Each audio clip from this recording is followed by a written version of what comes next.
ماہ محرم الحرام اسلامی سال کا پہلا مہینہ ہے۔ اس کی حرمت اور معزز ہونے کی وجہ سے اسے محرم الحرام کہا جاتا ہے۔ قرآن کریم میں محرم الحرام کا ذکر آیا ہے۔ ایک روایت کے مطابق ماہ محرم کو اس کی شرف کی وجہ سے شہر اللہ یعنی اللہ کا مہینہ کہا گیا ہے۔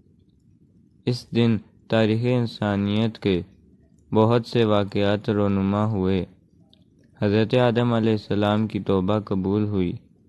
حضرت نوح علیہ السلام کشتی سے سلامتی سے اترے اور شکریہ کے طور پر روزہ رکھا اور دوسروں کو روزہ کا حکم دیا۔ حضرت ابراہیم علیہ السلام دنیا میں تشریف لائے۔